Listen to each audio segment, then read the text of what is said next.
2 is the receptive, and it's the gate of the direction of the self. Gate 2 is part of individual knowing circuitry, and it hooks up with sacral gate 1. Receptivity as a primal force. It's a primal base through which any response is determined, the root of all action. So what this is saying is a gate that points at the sacral as it receives the sacral responses, because that's all it gets. Gate 2 does, look at that. Nothing else touches gate 2 but gate 14 from the sacral, right?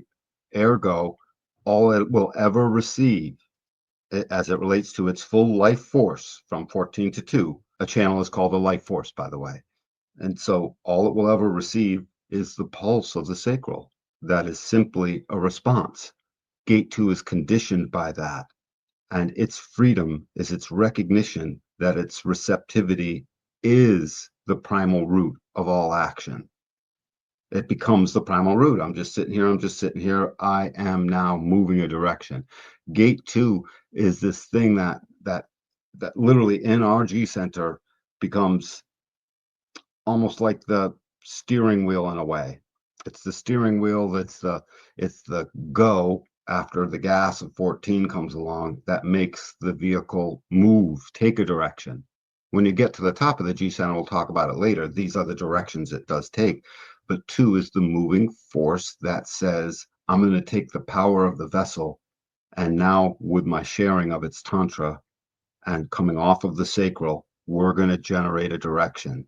And 2 has this innate knowing. It's a genetic construct inside of us, just like your hair follicles know they're going to come out the color they were a minute ago. It's the same thing here. It's a knowing that literally I'm going to move in a direction that somehow or other empowers the sharing of an aesthetic beauty, something that's better than it was before, or at least as good. And it's really okay, something that's really good, and it only gets more beautiful. Gate 2 looks towards beauty, and because it looks towards that, it's always in a hurry to get to it. If I'm on a desert and I see the oasis and I'm relatively convinced it's not a mirage, I'm in a hurry to get to it, right? That's just one of the things we do. The lines that start this out start with Gate 2's the first line, when we get to it, is intuition, and the second one is genius. This is the intuitive genius. That's what Gate 2 gives us, intuitive genius, without our knowing, to actually move that direction towards more communion inside of our species, to move to not getting along, bad direction, getting along, good direction, ugly and crappy and run down, bad direction, getting prettier, lumber showed up and there's guys with hammers, be getting better. That's Gate 2's jam.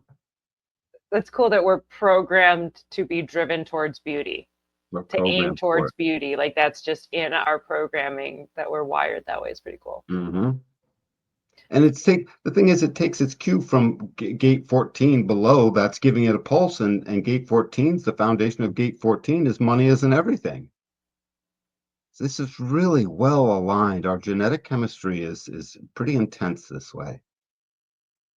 That's really beautiful. 14 is like, I'll put on the gas pedal. Here comes the generative juice. You've got it. It showed up as a response. And it's not for any particular thing, because money isn't everything. It's towards beauty. What do you got, Gate 2? We're moving, right?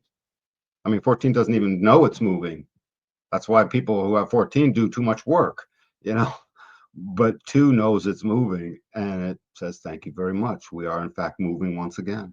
I just had like analogy idea about like Gate 2 and then Gate 1, where it's like Gate 2 is this receptive. And if we go back to this idea of electromagnetism, electromagnetivism, let's run with that one.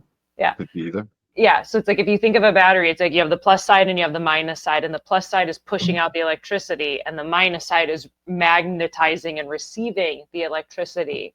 And if you put a battery in the correct way, you're going to have an electronic that works. If you put it in backwards, it doesn't work. And so just kind of, I'm envisioning Gate 2 as that minus side magnetic receiving the electricity, and then Gate 1 is that like creative electric spark that's then going to continue up the throat towards the contribution. Yeah, I'm down with that. That's a great analogy. That's a Yay. great analogy. What other things can we say about this receptive? Go figure, as Mother Earth would have it, it is the yinnest of all gates. This is the art of pure receptivity. When we look at the hexagram, if we were to look at the hexagram of this, it would be all yin lines. So there's a straight opening right up through the whole hexagram, only receptive. It allows in. Its job is to allow in. And its only real fuss is that, if anything, it's more impatient than even the 14. The 14 would like to get the work done already and have it be something worth doing. It's quick to want that. Gate 2 is quick to be demanding that it, in fact, be that, you know. So when you have the whole channel, you tend to get your work done. You know, when you have just a gate 2, it's like, where's the juice? Why isn't the work getting done? I see a direction. People with gate 2 have a direction. They're like, they're moving along in their life, and they can tell right away that it's not working or that it is. And when it's not working, everything else in this gate 2 is just so important because it's the home of the monopole. It's gate 2 is this thing that guarantees we humans get hooked into a line of a trajectory of movement in our life. And to parse down that word movement, movement is not my legs are moving and I'm walking from point A to point B or driving or something. Movement is, it was this decade and the next decade, this is my life now. My movement in my life was, 2 years ago, I was XYZ doing this here, having that happen, and whatever. And 2 years later, usually you hear a lot of people say, well, yeah, I fixed it all. I handled that thing. I did this stuff. Gate 2 drives that, did the thing, handling, and the rest of our body graph is in support of that at those times. So Yeah, that's interesting. I have gate 2, but I do not have gate 14. And I feel it's like I know the direction of beauty and I want to make everything pretty, but I don't necessarily have like that 14 sacral oomph to make it happen on my own.